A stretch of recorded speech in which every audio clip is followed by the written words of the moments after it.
اعوذ باللہ من الشیطان الرجیم بسم اللہ الرحمن الرحیم۔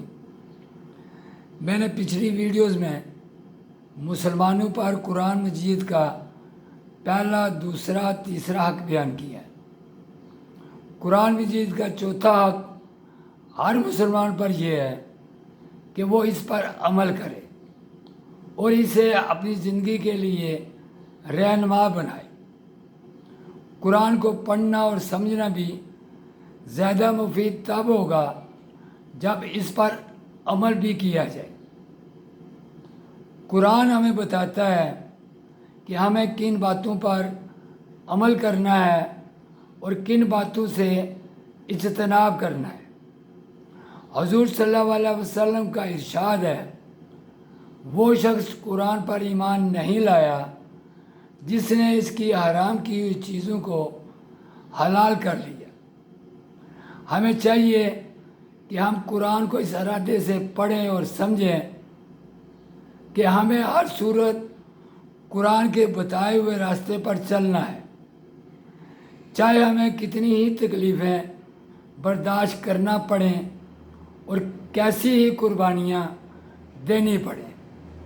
اس کے بغیر قرآن پر عمل کا حق ادا نہیں ہو سکتا۔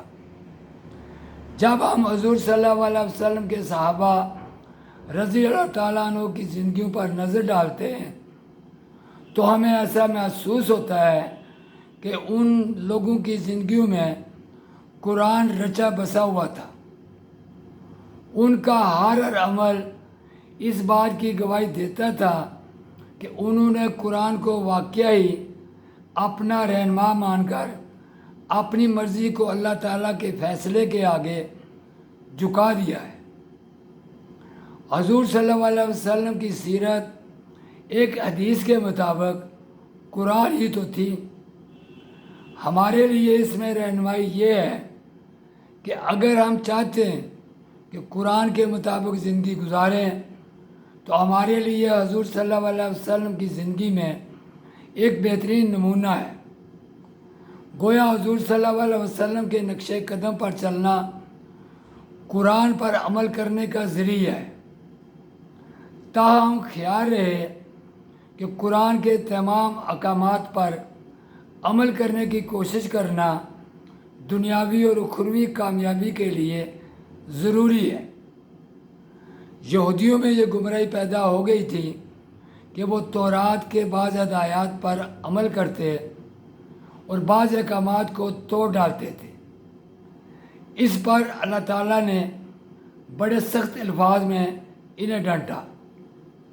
قرآن کی سورۃ البقرہ آیت 85 میں اللہ تعالیٰ نے فرمایا، کیا تم کتاب الہی کے بعض احکامات کو تو مانتے ہو اور بعض احکامات سے انکار کیے دیتے ہو، اور جو تم میں سے ایسی حرکت کریں ان کی سزا اس کے سوا اور کیا ہو سکتی ہے کہ دنیا کی زندگی میں تو رسوائی ہو اور قیامت کے دن سخت عذاب میں ڈال دیے جائیں، اور جو کام تم کرتے ہو اللہ ان سے غافل نہیں۔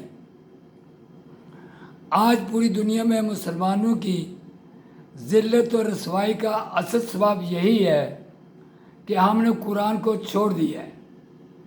ہم قرآن کے بعض احکامات پر تو عمل کرتے ہیں لیکن اکثر قرآن کی خلاف ورزی کرتے ہیں، بلکہ قرآن سے ہماری بے پرواہی کا یہ عالم ہے کہ ہم یہ جاننے کی کوشش ہی نہیں کرتے کہ قرآن میں ہمیں کیا ہدایات اور احکامات دیے گئے۔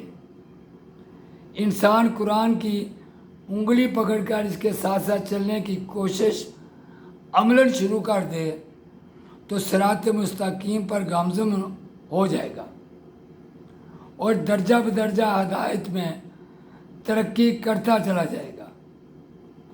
اگر انسان جانتے بوجھتے قرآن کے احکامات پر عمل نہ کرے تو یہ جرم عظیم ہے جس کی سب سے بڑی سزا توفیق سلب ہونے کی شکل میں ملتی ہے۔